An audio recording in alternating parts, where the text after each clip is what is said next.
السلام علیکم دوستو آج پوری دنیا کی سیاسی سماجی اور ثقافتی زندگی سوشل میڈیا کے کنٹرول میں ہے، جو لوگوں کے جذبات و خیالات کو کنٹرول کرنے اور ان کے ذہن، سوچ اور روزمرہ زندگی پر اثر انداز ہونے والا سب سے طاقتور ہتھیار ہے، جس میں فیس بک کا کردار سب سے اہم ہے، جو کہ مثبت سے زیادہ منفی ہے۔ قریباً 50% امریکی فیس بک یا فیس بک میں دیے گئے لنک کے ذریعے معلومات اور خبروں تک رسائی حاصل کرتے ہیں۔ یہی وجہ ہے کہ گزشتہ انتخابات میں فیس بک پر پھیلائے گئے جھوٹ، جعلی خبروں اور افواہوں نے خصوصی اثرات مرتب کیے اور ہیلری کلنٹن سروے میں آگے رہنے کے باوجود ڈونلڈ ٹرمپ جیت گئے۔ ایک سروے کے مطابق 75% امریکی جھوٹ، جعلی خبروں اور افواہوں کو ہی سچ تسلیم کرتے ہیں۔ یہی حال ہر ملک کے عام شہریوں کا ہے، جو تصدیق کیے بغیر افواہوں پر ہی یقین کر لیتے ہیں۔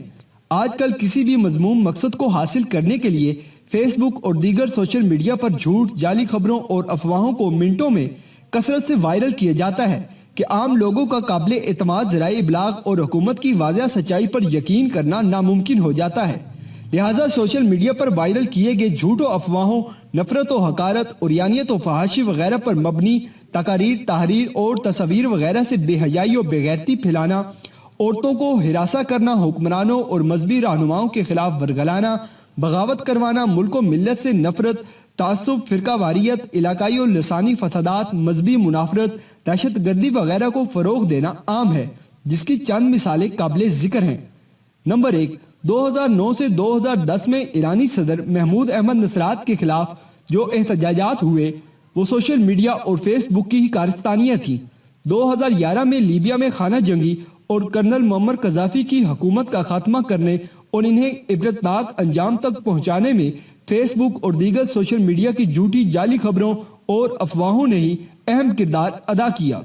2014 میں انڈونیشیا کے صدارتی انتخابات میں بھی فیس بک پر پھیلائے گئے جھوٹے، جعلی خبروں اور افواہوں نے صدر کو ہلا کر رکھ دیا۔ 2016 میں فیس بک کی جھوٹی، جعلی خبروں اور افواہوں کی وجہ سے برازیل کی صدر ڈلمار روسف کو اپنے عہدے سے استعفیٰ دینا پڑا۔ 2016 میں برازیل میں فیس بک کے ایک اعلیٰ عہدیدار کو فیس بک اور واٹس ایپ پر جھوٹی اور جعلی خبروں اور افواہوں کو پھیلانے کے جرم میں گرفتار کیا گیا۔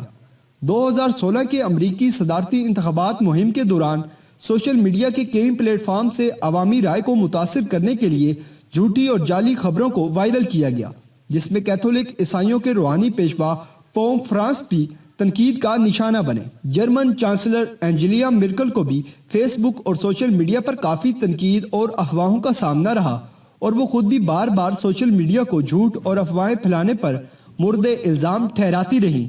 یہ تو چند جھلکیاں ہیں، ورنہ سوشل میڈیا جھوٹ، جعلی خبروں اور افواہوں سے ہر ملک و معاشرے میں بلکہ ہر انسان کی زندگی میں خطرناک منفی کردار ادا کر رہا ہے۔ مسلمان اکثریت ممالک تو سوشل میڈیا کے خاص نشانے پر ہیں، لہٰذا سوشل میڈیا کسی بھی وقت کسی بھی ملک میں بغاوت، دہشت گردی، علاقائی و مذہبی اور لسانی فسادات پھیلانے میں جو بھیانک کردار ادا کر سکتا ہے، اس کا فائدہ عالمی استعماری طاقتیں اٹھا رہی ہیں اور اٹھاتی رہیں گی۔ آج قریباً سارے ہی مسلم اکثریت ممالک میں جو بغاوت، دہشت گردی، علاقائی و مذہبی لسانی فسادات ہیں، اس میں میڈیا کا جھوٹ، جعلی خبروں اور افواہوں کا کردار سر فہرست ہے، جس کی روک تھام کے لیے جہاں قانون سازی کی ضرورت ہے، وہیں اسلامی تعلیمات سے مکمل استفادہ حاصل کرنا بھی ضروری ہے۔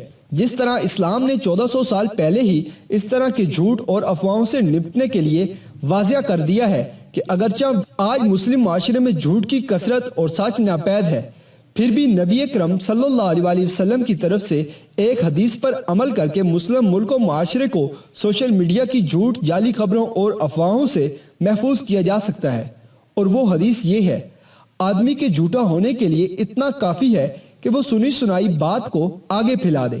صحیح مسلم۔ ایک اور روایت میں ہے: انسان کے گناہگار ہونے کے لیے یہی کافی ہے کہ وہ ہر سنی سنائی بات کو آگے پھیلا دے۔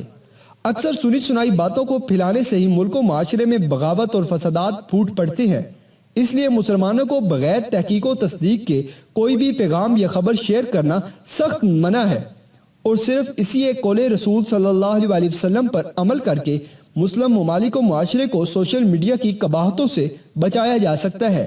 لیکن تحقیق و تصدیق کرنا بھی ہر کسی کے لیے ممکن نہیں، جس کے لیے بھی قرآن شریف میں روشن ہدایات موجود ہیں، اور جب ان کے پاس امن یا خوف کی کوئی خبر پہنچتی ہے تو اسے پھیلانا یعنی شیئر کرنا شروع کر دیتے ہیں۔ اگر اسے رسول صلی اللہ علیہ وسلم اور صاحبان امر تک پہنچاتے تو اس خبر کی حقیقت کو جان لیتے جو ان میں تحقیق کرنے والے ہیں۔ سورہ النساء۔ آج سوشل میڈیا پر لوگ ہر پیغام اور خبر کو بغیر سوچے سمجھے صرف ایک کلک کے ذریعے شیئر کرتے ہیں، جو کہ جھوٹ بولنے اور جھوٹ پھیلانے کی ہی ایک قسم ہے۔ مسلمان ہونے کے ناطے ہمیں اپنے کلک کی حفاظت کرنی چاہیے کہ کہیں ہم بھی جھوٹوں میں شامل نہ ہو جائیں، اور جو شخص جان بوجھ کر کوئی مشکوک خبر بیان کرے تو وہ بھی جھوٹے لوگوں میں شامل ہے۔ صحیح مسلم۔ جھوٹ، جعلی خبریں اور افواہیں پھیلانا، مسلمانوں کو دھوکہ دینا۔ آپ صلی اللہ علیہ وسلم نے فرمایا، مسلمان وہ ہے جس کے زبان اور ہاتھ سے دیگر مسلمان محفوظ رہیں۔ لہٰذا ہر مسلمان کو بذات خود یا حکومتی اور مذہبی ذمہ داریاں، افراد یا قابل اعتماد ذرائع ابلاغ وغیرہ کے ذریعے تحقیق و تصدیق کا ٹھوس موقف اپنانا چاہیے، اور کسی بھی خبر یا پیغام کو شیئر کرنے میں جلد بازی سے بچنا چاہیے، کیونکہ اللہ تعالیٰ کا فرمان ہے، اے ایمان والو، اگر کوئی فاسق تمہارے پاس کوئی خبر لے کے آئے تو اس کی تحقیق کر لیا کرو۔ ایسا نہ ہو کہ تم نادانستہ طور پر کسی قوم کو نقصان پہنچا بیٹھو اور پھر اپنے کیے پر نادم ہو۔ اے ایمان والو، اللہ سے ڈرو اور ہمیشہ سچے لوگوں کا ساتھ رہو۔ ہر مسلمان کو ہر وقت اللہ سبحانہ و تعالیٰ کی اس وعید کو یاد رکھنا چاہیے، کسی ایسی چیز کے پیچھے نہ لگو جس کا تمہیں علم نہ ہو، یقیناً آنکھ، کان اور دل سب ہی کی باز پرس ہوگی۔ اس طرح آپ صلی اللہ علیہ وسلم نے فرمایا، یقیناً جھوٹ گناہوں کی طرف لے جاتا ہے اور گناہ جہنم کی طرف لے جاتے ہیں۔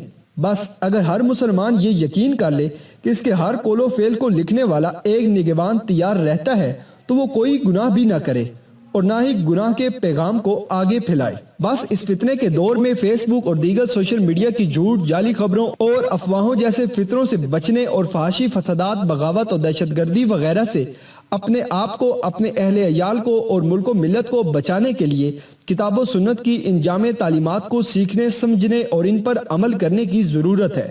اللہ سبحانہ و تعالی ہمیں اسلام کی ہر تعلیمات کو سیکھنے، سمجھنے اور ان پر عمل کرنے کی توفیق دے، آمین۔ تو دوستو، یہ تھی آج کی ویڈیو۔ اگر آپ کو ہماری آج کی یہ ویڈیو پسند آئی ہو تو اس کو لائک کریں۔